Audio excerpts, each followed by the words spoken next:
Hello gardening friends, welcome to Backyard Basics. You know, we've been seeing a lot of heirloom tomatoes on the market for many years.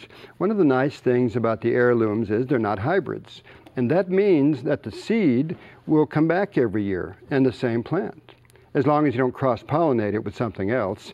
And one of the ways of doing that is to cover it with a nice white piece of cloth. We use it, floating row cover. We use it in the winter and the spring early.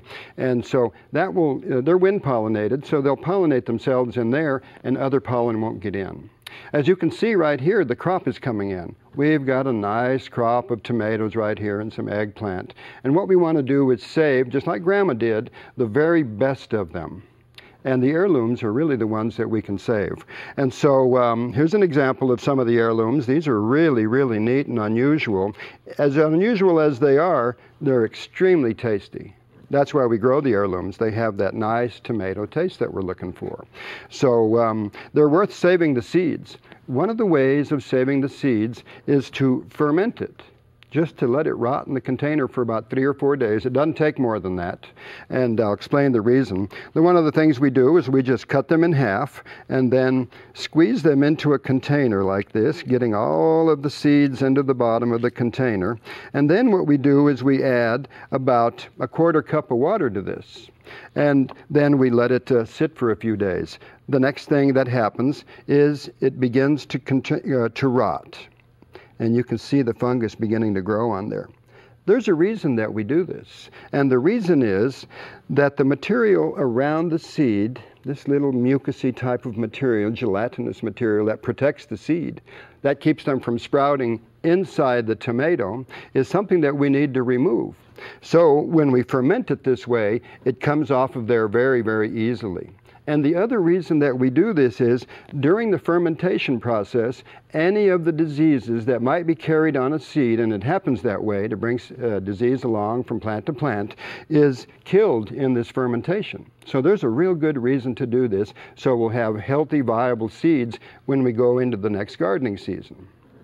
Now, it's easy to do. Like I showed you, we put some in there, we add a little bit of water. Here's an example of that right here.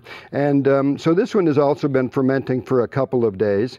And one of the things is we're able to tell the viable seeds. And so let me show you some of these. They're right here on the bottom of this. See those? Those are the viable seeds down there. Any that are floating on the top are not going to work. So that's another good thing. We have the results of seeding these things and all of them coming up very, very nicely. So that's another reason we do this. We can check the seeds, which ones are viable.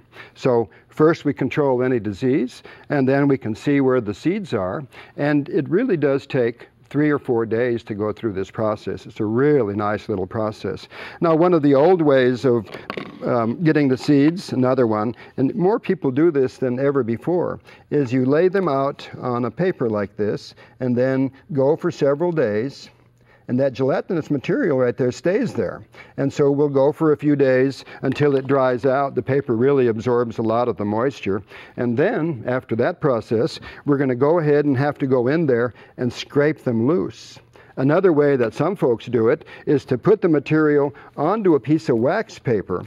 And then, as it dries out, it's so easy to move the seeds around and then put them into the storage container.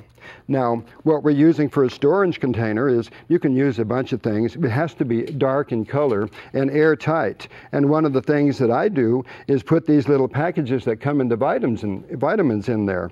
And it says, do not eat this. Well, you wouldn't want to do that anyway. And so now the seeds go in here. You can close the cap off and they'll last several years, as a matter of fact. It's just not from season to season. When you do it right, it'll last. I know people who have kept them up to 8 years. That's a nice, good, long time to be setting seeds aside.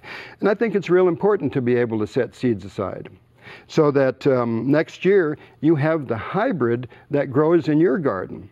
So this little process seems to be a little bit complicated, but in the end, it's one of the best ways to save seeds from the heirloom plants. The hybrids really won't come true the way you want them to, but these guys will, and they're very tasty, and you'll have a hybrid for your own yard because you're going to pick the very best ones that are out there. For Backyard Basics, I'm John Dromgoole. I'll see you next week.